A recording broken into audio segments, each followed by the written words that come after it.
So here is my current project. This is an iMac from 2011. It's got an i5 processor in there and 8 gig of RAM and not a very powerful graphics card, but I'm going to see if we can do something with this today. It doesn't boot at the moment.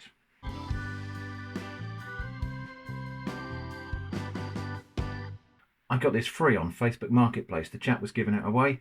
He tried to reinstall macOS on it and failed. I'm going to have a go at doing something else with it today. I think first though, I'd like to give this a little clean. The front glass is a bit grubby and it actually looks like maybe it might have had some water damage here, but I'm not sure. So I think I'll try it with these lens wipes. These are safe for glasses that have coatings on them, so they ought to be good for this. These are alcohol-based lens wipes. It's just these little spots and things that might need a wipe. I might give this a go over with some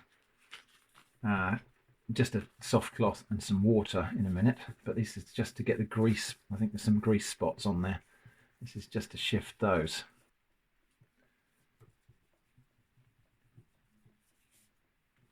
Yeah, we can always have a bit more of a clean later on. I just wanted to make sure that we haven't got a screen that was starting to lose its coating, but that looks pretty good.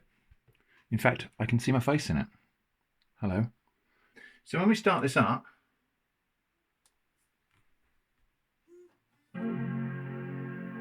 we get a hopeful noise, and after a little while we will see the Apple logo appear and then a progress bar, and it tries to load something and it just gets about 3/4 of the way through that and stalls. So clearly there's something messed up with this machine. There we go. So that will now, in a minute, we'll get a progress bar under that and it'll sit there trying to do that for hours. So I got some thoughts on this. I'm going to try to reinstall the latest version of OS X that this will support, which I think is High Sierra, which is out of support already, which is an old version of OS X. But I think we might see if we can get as far as recovering to that. I probably won't keep that OS X running on this long term because it's not a supported OS anymore. It's out of date. So I think probably in the fullness of time, we'll install Ubuntu on here or something like that. But anyway, yes, if I let this go, that gets to about there and then just stops forever. So let's turn it off and see if we can get it into recovery mode. This is a Windows keyboard, just a cheapy little Windows keyboard. So that's going to be Alt Windows R because those are the equivalent keys. So we'll power it on. Wait for the chime and then Alt Windows R. Just hold those 3 keys down. And we go into internet recovery. Now, the reason I'm not doing this recovery from a bootable USB media is I looked for the instructions to do that. Most of them seem to assume you've got another Mac somewhere that you can download the disk image from the Apple Store on. I don't own any other Apple devices. I don't think I even know anybody who does. So I can't do that. But anyway, so we'll go into internet recovery mode. And I suppose we'll see what happens. If that animation stops moving, we'll know that something is amiss. Looks like we might have a little while to wait. 9 seconds? 9 minutes? I think 9 minutes probably. Okay, well I'll go off and make a cup of coffee. Are we there yet? So yeah, I think there are ways actually to install a more modern version of OS X on here. The last recommended version would be High Sierra, but I think you can go past that. There are ways to do it apparently. In terms of hardware though, this is essentially a PC. Pretty much the same kind of machine that you would run Windows on. And indeed, I think you can install Windows on here, but you wouldn't be able to install Windows 11 on here because of the requirements. So, I mean, we could install Windows 10 on here, but I really just don't see the point. I think if we're going to install something that isn't macOS, then it'll be Linux of some flavor. In case you're wondering about the potential risks of attaching a completely unknown machine to my Wi-Fi, this is attached to my guest network.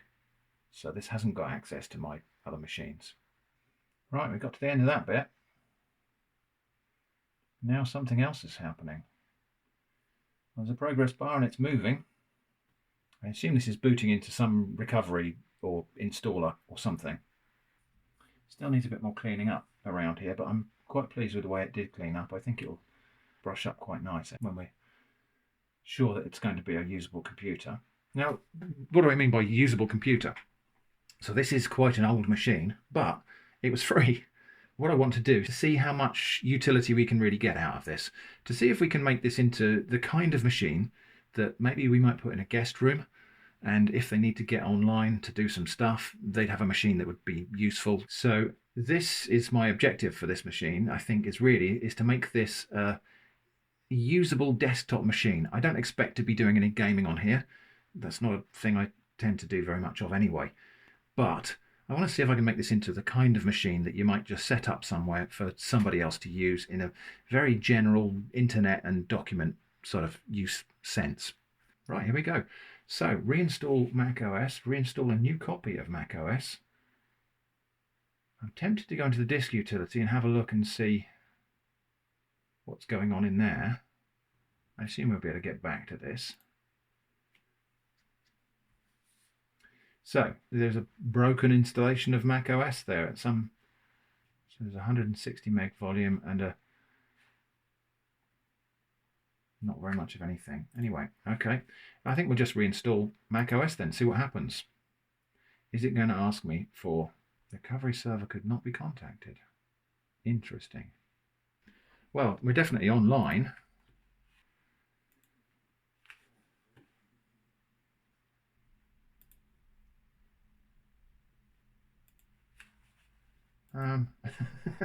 I don't really know what I'm doing here, but also that didn't seem to work. And now I don't have any options or any menus or anything like that. So something is amiss, clearly. Okay, I'm going to give up on trying to get macOS installed on here because that was going to be a bit of a diversion anyway. So let's power it off. Right, back over here. Just need to plug this disk or this USB drive into there. And what we want to do now is go into the boot menu. So that means on an Apple keyboard, that would be holding down Option while it starts. On a Windows keyboard, that's the Alt key. So turn it on and hold down the Alt key and hope for the best. Right, there we go. We've got a choice of recovery, which we've tried and didn't seem to work, or FE boot disk, which is the Ubuntu installer. So let's go for that. Okay.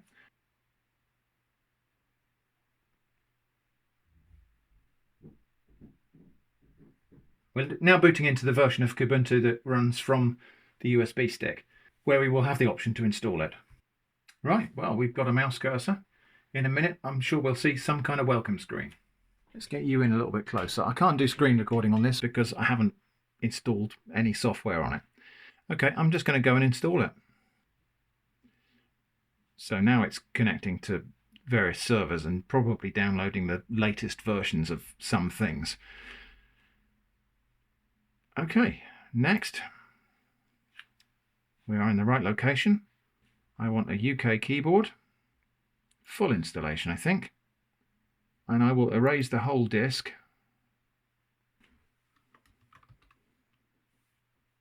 Just set up my name and a password. Obviously not going to show you that. Okay, and I think we're ready to install. Install now, and off we go. So just got to watch this progress bar now at the bottom, which is going to do all of the stuff that we've just talked about. So back in a moment when that's done, I suppose. We'll fast forward past most of this unless something happens. So this machine, we could upgrade some stuff in here. We could put probably more RAM in there. We could put a faster disk in there. We could open the whole thing up, put a SSD in there instead of the spinning disk hard drive that's in there. That might help a little bit. So the screen itself is actually quite a nice LCD screen. I think this is pre-Retina display, but it's pretty good. There is a little bit of yellowing, I think, to this side. And I think that's probably just the LED backlight is probably just aging a little bit. So we've got a slight yellow cast to this side of the screen, but it's barely noticeable.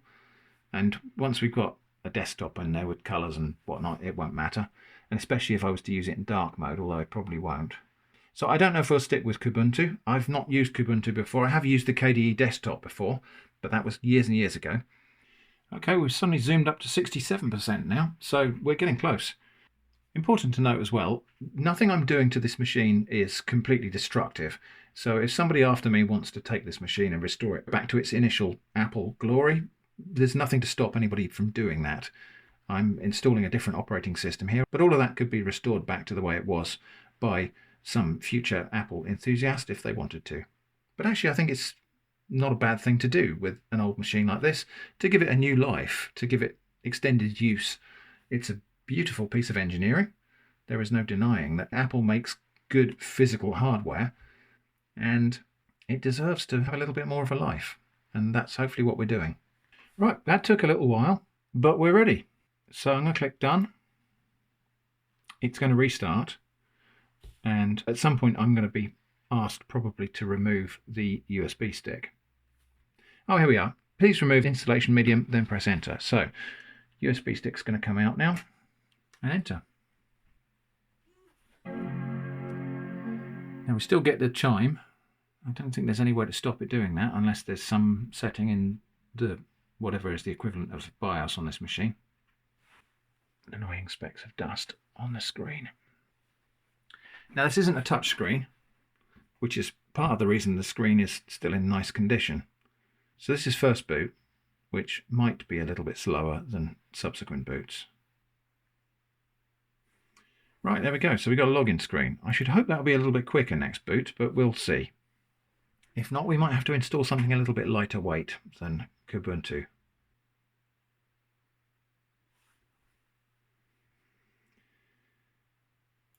I suppose we should probably click our way through this. Right, so we're into the desktop. That was a little bit sluggish and painful, but we're here. We've got a menu. We've got applications down here. Yeah, things are a little bit sluggish here on the desktop. Yeah, the desktop experience here is not brisk. Yeah, I don't know. Maybe KDE Plasma's just a little bit too hefty for this machine. So maybe I'll just try a different version of Linux. But what I think I might do first is I'll restart this. And we'll reboot again, because that was the first boot into the desktop. So some things might be optimized this time around, or they might not. Let's give it a try first. Well, that was a little bit quicker to get to this login screen this time. Still, I would say unacceptably slow. Let's see how long it takes to get to the desktop now. So that was better. It's still a little bit painful. So I think that's probably just the choice I've made here, actually, of Kubuntu with KDE Plasma Desktop. So I think we will reinstall from some other version of Linux. I think we'll install something a little bit lighter weight. All right, all done. That went a bit quicker this time. We'll restart. I would say that's still not speedy, but perhaps I've been a little bit pampered. You know, that my main machine is quite high powered, so perhaps I'm a little bit pampered. But anyway, here we go. So let's see how long it takes to open up Firefox. Again, bearing in mind that the first launch of the thing might take a bit longer than all subsequent launches.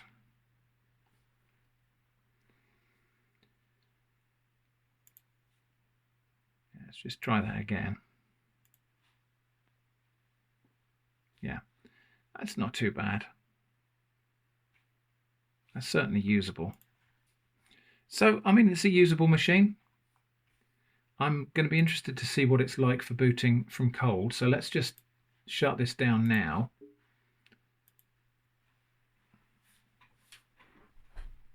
And I'll boot it again from cold and we'll see what it's like. So that's almost exactly a minute to the login screen from cold, which is not great, but it's not terrible either. And so, you know, this machine could be used for spreadsheets. We can install some graphics software on there. Quite usable once it's fired up. And if you're not expecting really, really fast performance, but there's nothing much wrong with it. So let's have a look, and we just install a different browser on here. So we could do this from App Store. For new software is this App Center. I think this installs mostly snaps, but it will install probably other stuff as well. Not everybody's up with snaps. The flat packs seem to be the way things are going. Snaps are quite a similar idea, but just didn't catch on in the same way that flat packs have. But we can also install from the terminal. So if I want to, so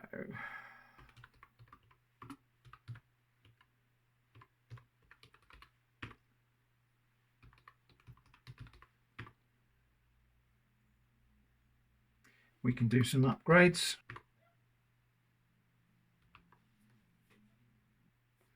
We can install some extra software.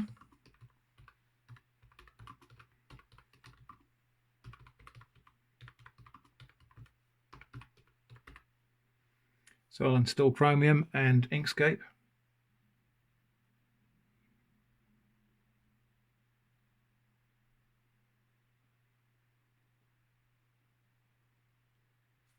So we could have done that through, as I say, through the software store thing, but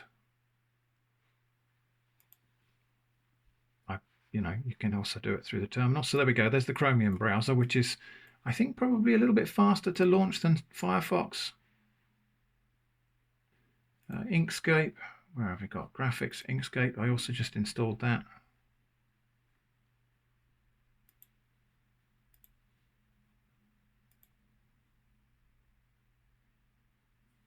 So, usable machine. I wonder what it would be like for video editing. I don't suppose it would be, I'm not even going to attempt to install DaVinci Resolve on here, but we could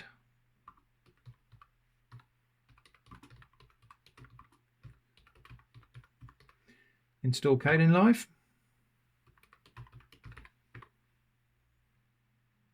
I mean, maybe I should treat this as a budget challenge. This was a free computer.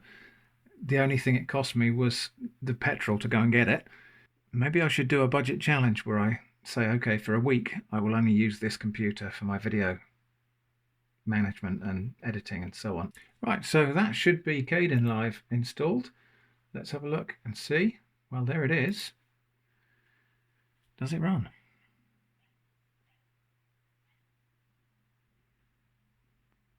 Okay, well, there we go. Kdenlive is up and running. Timeline down here, preview of that. I presume that's a media bin there. Probably inspector, object inspector over here. So similar to what I'm used to. Perhaps I should try editing a video with Kdenlive. Because bear in mind that once this machine was state-of-the-art at some point in the past.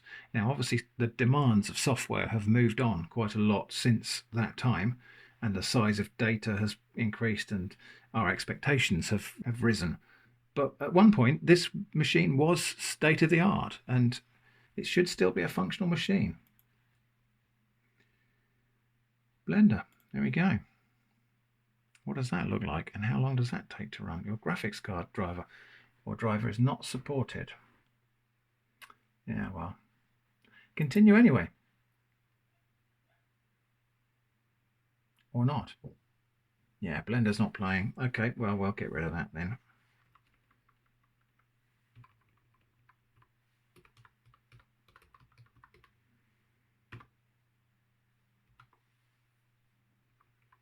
Wonder if Shotcut is in the repository.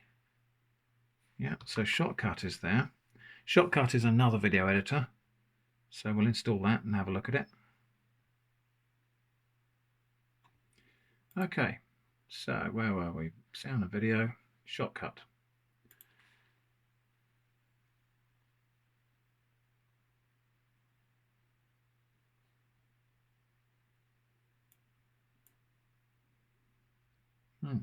Okay, so I mean, it's not massively fast to load applications or to run applications, but here we are in a video editing software, Shotcut, and again, I can't remember my way around this, but I'm sure I could figure it out.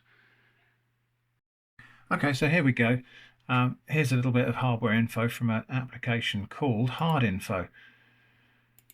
So we have got a Core i5 2400S. That's a second generation i5, so not that great, but once it was, I only got 4 gigs of memory installed. I thought there was 8 in here, but anyway, like I say, you know, borderline usable. So I thought I'd just try a different desktop environment. This is XFCE, which is just easy to switch to. You can just install additional desktop environments. It's very easy. In Linux, generally, it's very easy to do this. This is actually a little bit better. So this one's a bit more, obviously it's a lighter weight desktop. It's not quite so pretty, although it's still configurable. I mean, you can still change all sorts of things about it. Yeah, not quite as pretty probably as, let me just get you so you can see that.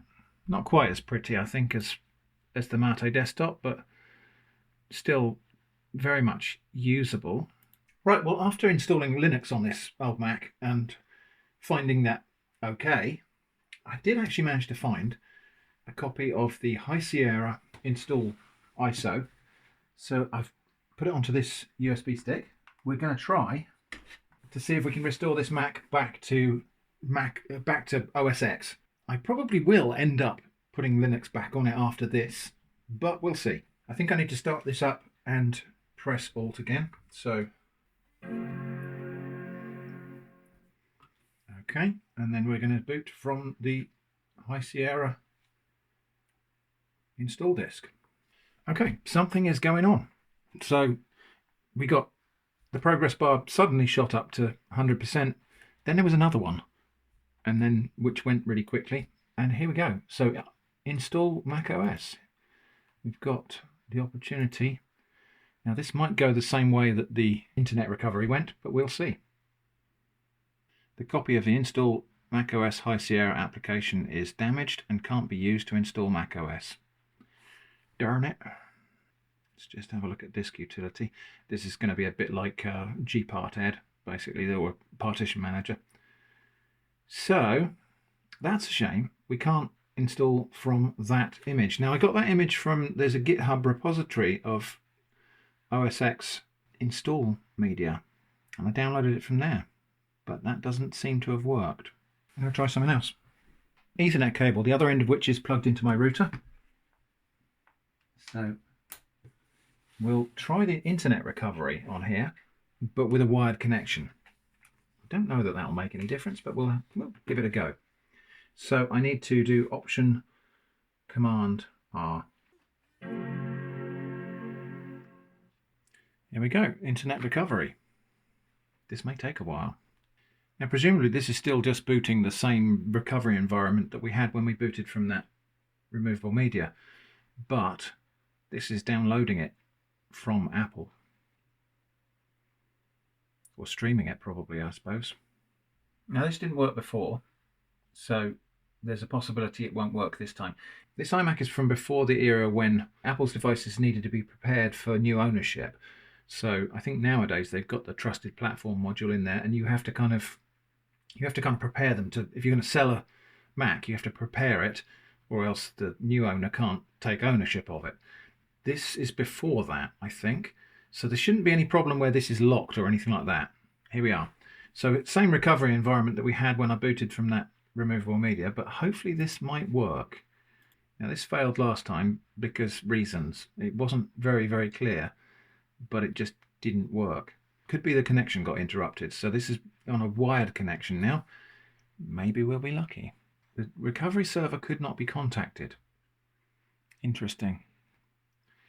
I'm starting to think that maybe this is now too old a version of macOS to restore like this. Okay, I'm going to turn the camera off so that I can Google that. Well, I'm scratching my head and getting splinters here.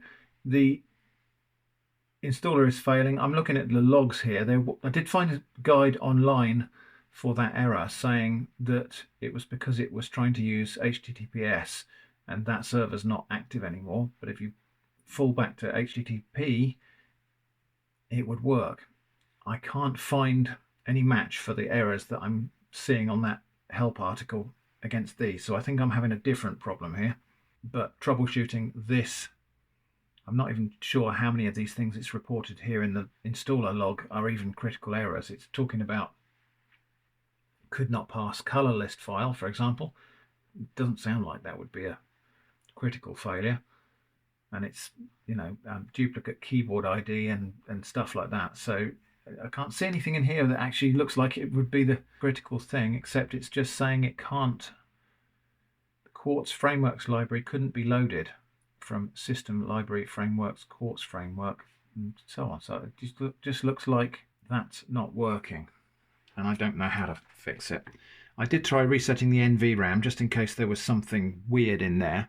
That hasn't made any difference. So I think our chances of getting this installed back to OS X are slim. I think we're going to be sticking with Linux for now on this. So I've been playing with this a fair old bit and thinking about upgrading it. And the two most obvious options there are replace the hard drive with an SSD, but also upgrade the RAM. Upgrading the RAM is really simple. There's a little door on the bottom there we can open and just insert different RAM sticks. So that's what I'm going to do. This machine can take 32 gig. So I've ordered and a parcel has arrived. Let's have a look and see what we got in here.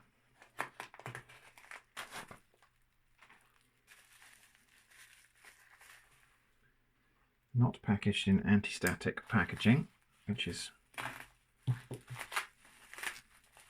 slightly less than ideal.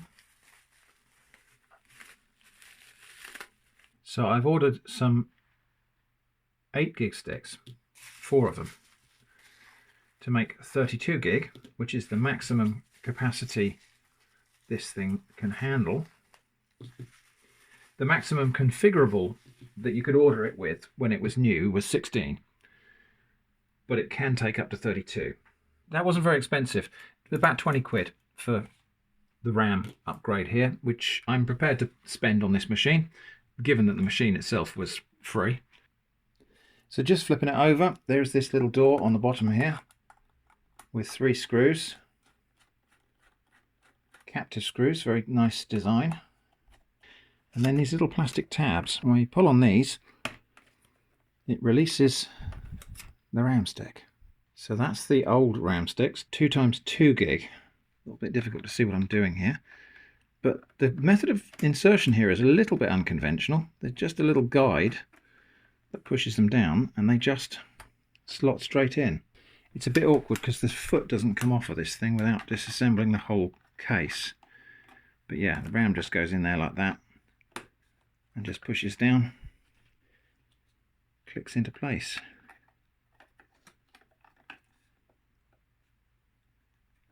Like that. Let's power that up now. It's got the 32 gig of RAM in there. It doesn't like that. That is a memory error beep. I'm pretty sure it must be because it's the only thing we've changed. So maybe it doesn't like 32 gig. Interesting. Well, or maybe there's something wrong with some of them. So I'm going to take 2 of those out of there. So we'll take 2 of them out. If it works and boots up, I will take the other 2 out. I'll swap them completely, and that way we will determine whether we're looking at faulty RAM here or whether it just doesn't like 16, it doesn't like 32 gig. Let's give that a try. Right, well that's booting with 16. I'm just now going to try swapping in the other pair of RAM sticks. Now that that's powered down, so these 2 are going to come out. These 2 are going to go in. Right, there we go. That's the other 2 sticks of RAM in there. Let's just power that up and see if that works. It doesn't. That means one of those sticks of RAM at least is faulty.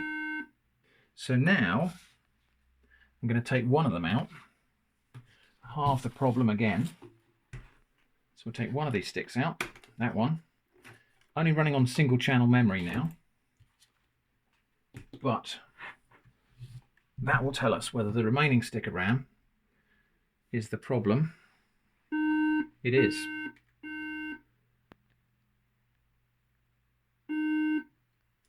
Okay. And I could probably do this without tipping the thing on its back, but I'm just a bit concerned I might insert it wrong. So we think that is the suspect stick of RAM. I'll confirm it by just putting that one back in. That's the one I most recently took out. And we should find it boots okay with this. Assuming it's okay with single channel RAM. Yeah. So those two are fine. That one's dud. So, and the one that's in there is fine. So I shall have to contact my eBay seller and ask them to replace that one. I do wonder whether that was because these are wrapped in bubble wrap, not anti-static bags. So it might well be that the process of wrapping or unwrapping this has killed the RAM just from static discharge. I'm just going to do one more test with that stick in one of the other slots, just to make sure I'm not being silly. Okay, final test. We think these three work. We think the one in there doesn't. Yeah. So that one over there is dead. Well, that's all we can do for today. Right, so we've got 32 gig of RAM in here now, and that's the faulty one there. I'm pretty sure that was damaged by static electricity from being packed in that bubble wrap. I've replaced it with, actually I bought a new one because I found new old stock for a reasonable price. So this has got now 32 gig of RAM in it, which is great. That doesn't improve the performance for things like boot time, because that's more about loading things from disk. It probably will improve the performance of having multiple browser tabs open, having multiple applications open at the same time, because it won't have to swap things out to disk so much. So, you know, if we want lots and lots of tabs open, that'll probably work better. If it's things like streaming video, it might work better because it's got more room to cache the stuff in memory. So that will probably help with that, but it's not going to improve the boot time. So I think we're probably going to upgrade the hard drive in here after all. I'm going to swap the spinning disk hard drive to an SSD. So inside of here there is a 3.5-inch desktop hard drive. So I've got this SSD. It's only 120 gig, but this is a SATA SSD. So this would plug straight into the existing connector, no problems at all. I'd have to find a different solution for mounting it because it's a different size drive. That's really just a case of getting some little brackets or something like that. Not a problem. Now there is an issue with iMac hard drives in that they've got notionally a thermal sensor in them. Although in this particular model, it's not a thermal sensor, it's just a couple of shorted pins. So a couple of the power pins on the drive are shorted internally in here, which tricks the thermal sensor into thinking the drive is nice and cool, which means the fans don't run like crazy. One of the things people have found when they swap out the spinning disk hard drive in here for an SSD is that the fans run like crazy afterwards.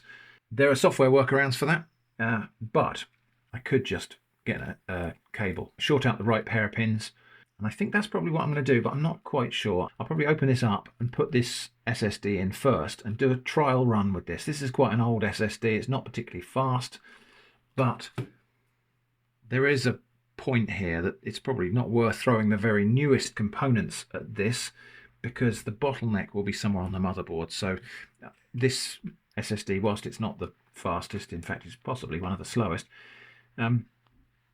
it's probably still fast enough because this was cutting edge technology when this was new. I'm going to turn it off at the socket but leave it plugged in so it's still connected to earth. And then we're going to lay it on its back like that.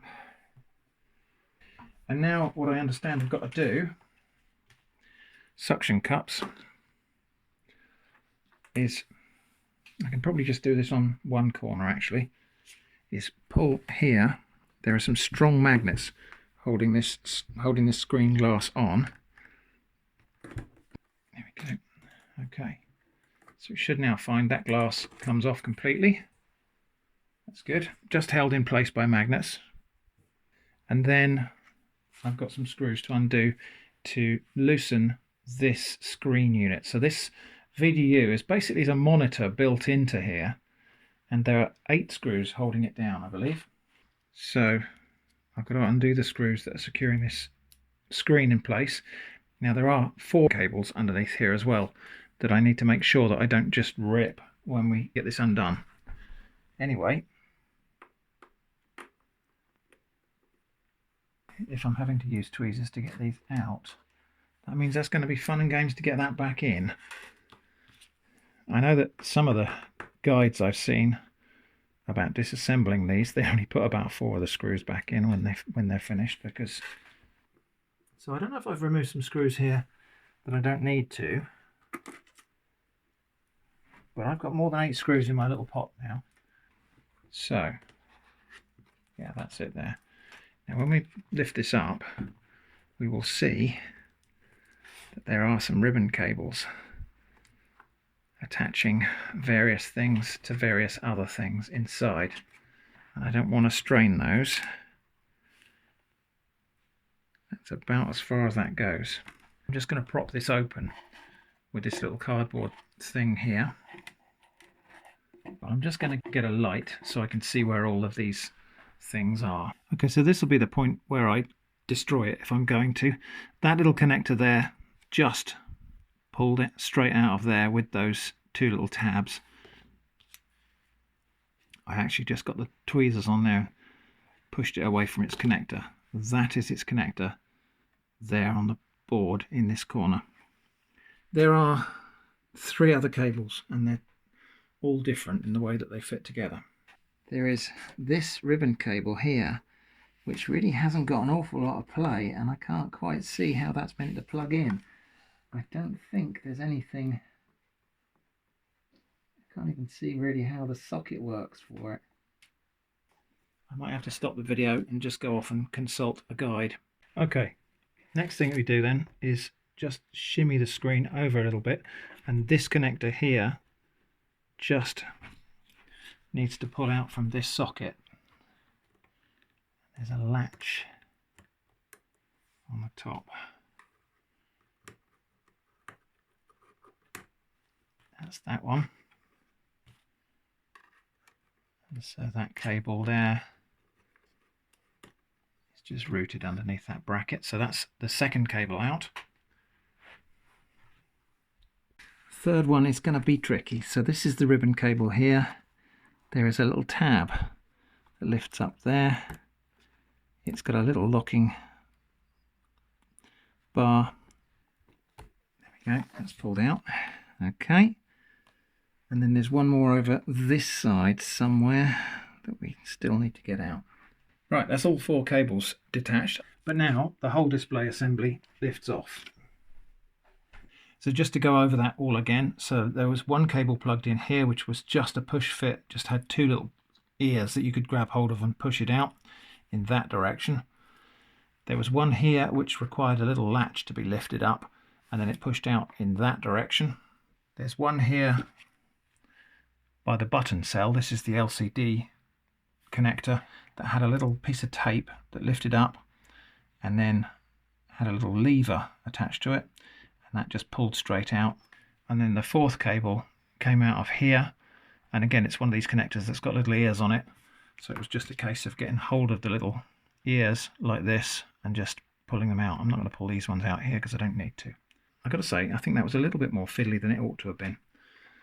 Anyway, these 2 screws here secure the hard drive bracket in place. It's just 2 screws holding the hard drive into the case because they've got this special clip-in bracket here for it. So those screws I'll put in a different compartment, and then the hard drive should just lift up and pull out like that. Disconnect the SATA cables here. And there we go. That's the hard drive. And so all it's got is these 2 pins that are screwed into that end of the hard drive, and this bracket here that screws on that one. So the pins locate in these little grommets, and then the screws screw down to those bits there.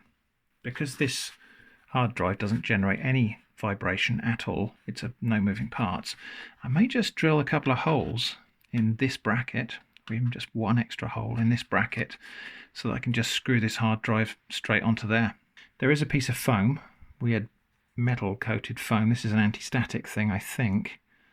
Maybe vibration damping as well. That comes off of there. See, that was pressing against, where was it? The back of the hard drive there. Well, what I'm going to do here is just re-stick that there. There is no obvious sign of the thermal sensor thing that they've got on the factory hard drive, but it is, it's pin 11 I think is the one that is used for, it's actually used in the SATA standard for spinning up hard drives one at a time. If you've got a machine that's got multiple, like a server that's got multiple hard drives in it, and it's used for controlling the power draw so that you can make sure that they don't all spin up at once and draw too much power for your power supply. But this pin 11 has been reused in this disk configuration. Notionally, I think for earlier generations of Apple Macs, for a thermal sensor on the drive. I think on this one, the thermal sensor is not actually enabled, it's just a shorted pin. But without that shorted pin, the motherboard will think the drive is overheating and will run up the fan, which I think lives under there somewhere, and will blow a lot of air. It's actually quite clean in here. I will give it a little brush around, but it's actually quite clean inside of here. Refreshingly clean for an old machine. Obviously been well looked after. I'm not going to take it apart any more than it really needs to. So this hard drive is going to go in here like this. It is just literally a drop-in replacement like that. And I think, yeah, I can probably just take this bracket off of here, and then, so this bracket is going to fix on there like that. I think I can probably just drill an additional hole here so that this just screws onto that drive and it just hangs there. It's not going to matter that it's cantilevered out like that because this thing weighs as much as a wafer biscuit. So that grommet's going to come out of there like that. Just take that rubber grommet out of that hole there, and I need to go and make another hole. So the hole I need to drill is going to be just there like that. I'm going to use different screws to the ones that came out of here because these big old screws here, whilst they go into the side of this 3.5 inch drive, okay, they are too big for this.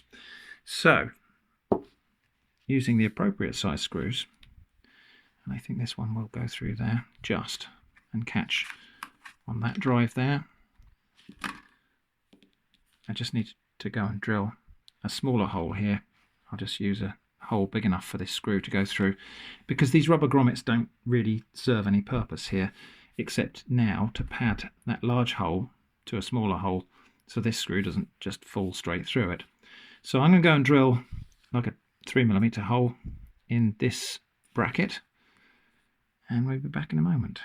Okay, so having drilled and deburred that hole there, we're now going to attach the hard drive. Hopefully I've got the holes in the right place. But I think what we'll do is we'll use half of this grommet. So I'm going to cut it there and just use that as a washer on the underside here, just so the separation here is the same.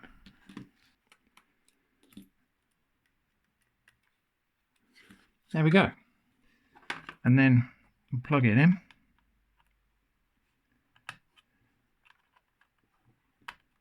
And screw it in place. And it doesn't matter, as I say, that this is cantilevered here because this thing weighs nothing. And also when the thing's standing upright, that will just be hanging down in a straight downwards position. There we go. That's that. Now I'm going to take the opportunity while I'm here just to have a look around the thing. So I think this is the graphics board here.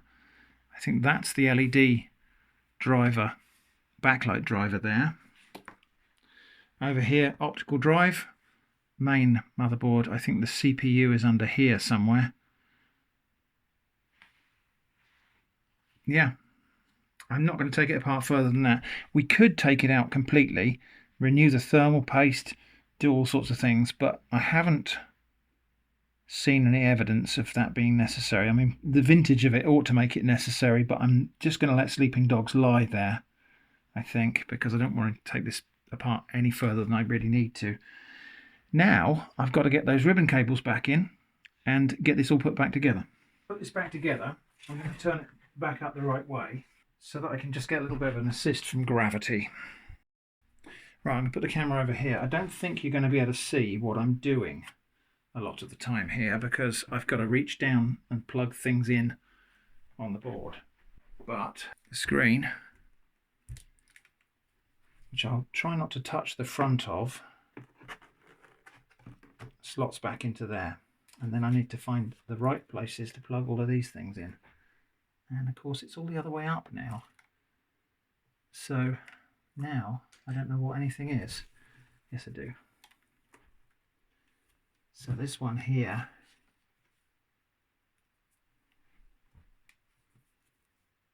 goes into that slot there.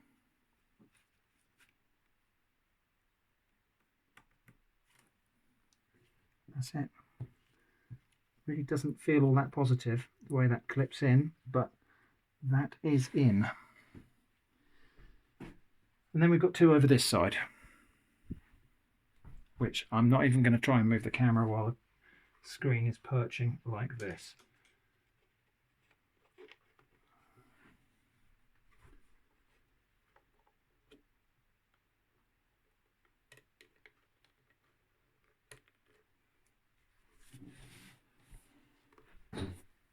Last one. Right, that's all the plugs back in. Screen should just drop in, and I think what I might just do before we go any further is just power it up.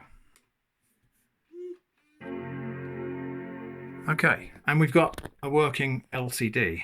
At least I think we have. I'll just wait and see. Yeah, question mark. That's fine. That's fine. Is it fine? That's probably just telling me there's a completely blank hard drive in there. And then I've got to try and get these screws back in without letting the magnets anywhere near them. That'll be fun. So these magnets around the screen here, 1, 2, 3, 4, and so on, they hold the screen glass in place, but they also really want these screws. So I want that screw to go down into that hole that's in there. But this is a magnet. And so when I try to get the screw down there, and there's not much clearance to get my fingers in or anything, that magnet's just, well, the whole of this bracket is magnetized because of that. I suppose I could use a little bit of tape or something. Right, well, very makeshift, but that will probably do it.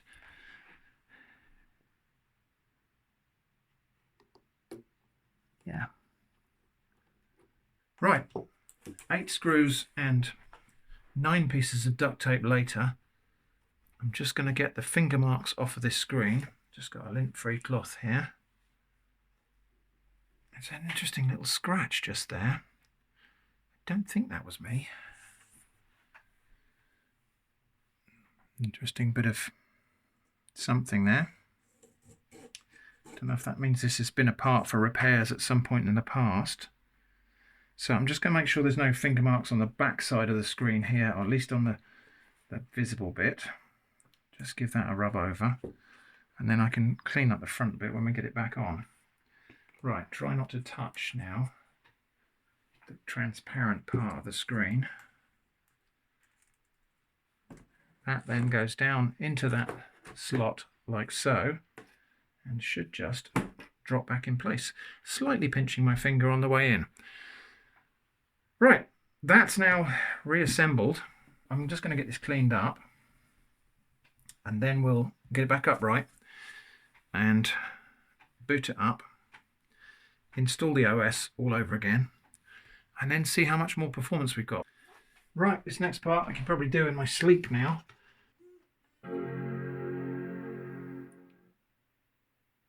There we go. So this is the install disk for Linux Mint. I'm installing the XFCE version of Linux Mint just because I found that that's the one I really like. The install should go quicker now because we've got a faster disk in here. All right, now this is Linux Mint just running from the USB stick at the moment. So yeah, we get this menu and the installation is just a click through. We've seen this already before. Well, this installation is proceeding a lot quicker than it did on this hard drive when that was in there, and so it should. This was, so maximum read speed, I think, read-write speed on this is 210 meg per second. Maximum speed on the SSD that's in there is 8 gig per second, so faster. Let's time it.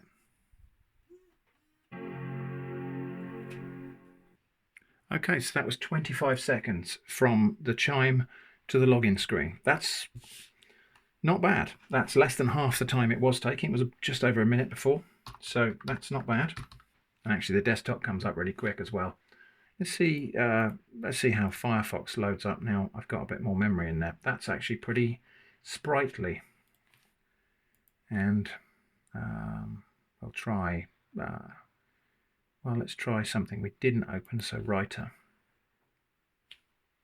That's completely acceptable. So there we go. I'm going to spend some time customizing this machine. I can just hear the fans. I mean, actually, people say the fans go crazy when you swap out the hard drive for a non-Apple hard drive. I can hear the fans turning in here.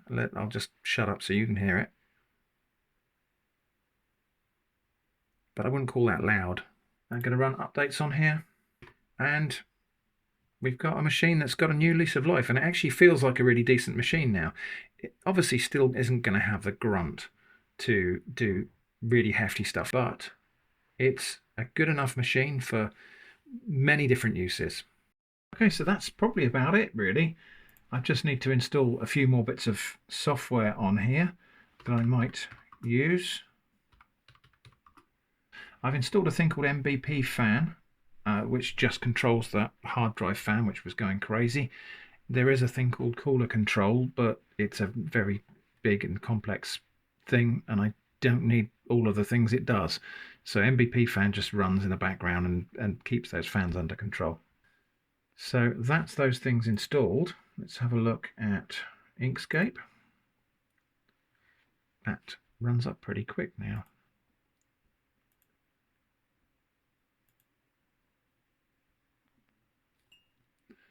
And GIMP.